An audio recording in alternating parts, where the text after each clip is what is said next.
Stepney Special.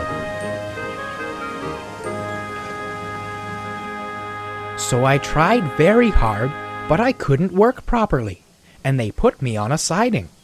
I stayed there for days and days.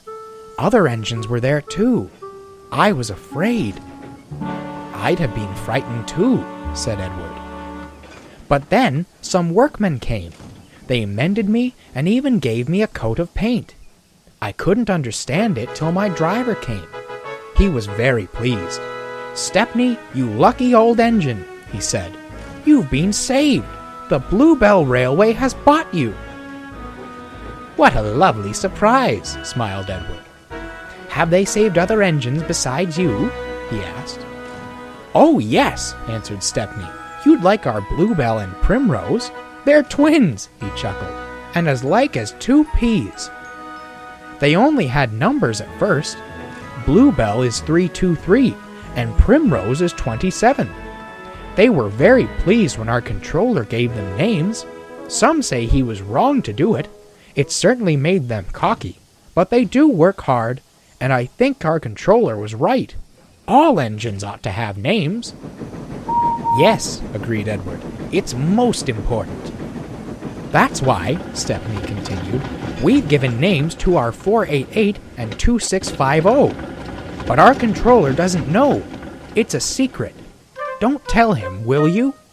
"Of course not," smiled Edward. "They are both very pleased about it because they now feel part of the family. We call 488 Adams, after his designer, you know. He's a lovely engine, a Southwestern from Devon. He can stroll away with any load he's given. Cromford, who's 2650, has been pulling trucks up high peaks in Derbyshire. He's tough, is Cromford. He had to be for that job. Captain Baxter's tough too," Stepney went on, "and rather rude, but he's worked in a quarry, and you know what that does to an engine's language and manners."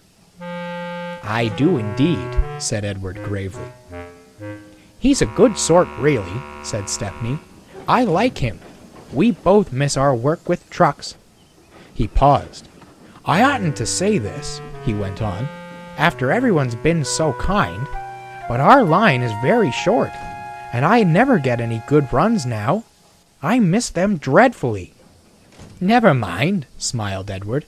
"Perhaps you'll get some while you're here." Stepney said goodbye to Edward and then returned to the big station. There, he helped Duck shunt the yard. They were soon great friends and enjoyed their afternoon together.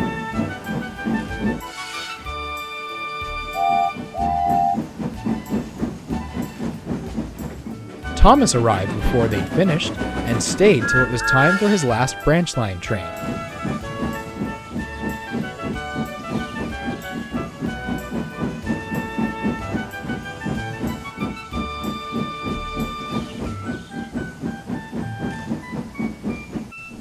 But that train's tail lamps were hardly out of sight when the two engines heard a commotion at the station. "Hello," said Duck. "I wonder what's up." Presently, the night-duty Shunter came hurrying to the shed. The bell in the cabin on the branch line rang once, then 5. Pause 5. That means shunt to allow following train to pass. The signalman was puzzled. He telephoned control. "A special, is it? Oh, I see." Thomas and his passengers grumbled at being delayed, but there was no help for it. Soon, they heard an unfamiliar puffing. Express headlamps swayed and twinkled. Then, Stepney, pulling one coach, loomed in the station lights. He slowed to exchange tablets, whistled a greeting, then gathered speed into the night. "Well, bust my boiler," said Thomas the Tank Engine. "Shunted," fumed Thomas next morning. "On my own branch, too.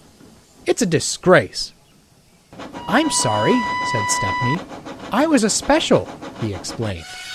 "Why?" "An important passenger came after you'd gone. He said he must get home, and ordered a special. Duck kindly let me take it." We had a splendid run. No record breaking, of course, but... Ah, well, said Thomas. Perhaps when you know the road as I do. Exactly, put in Stepney. You're such an expert.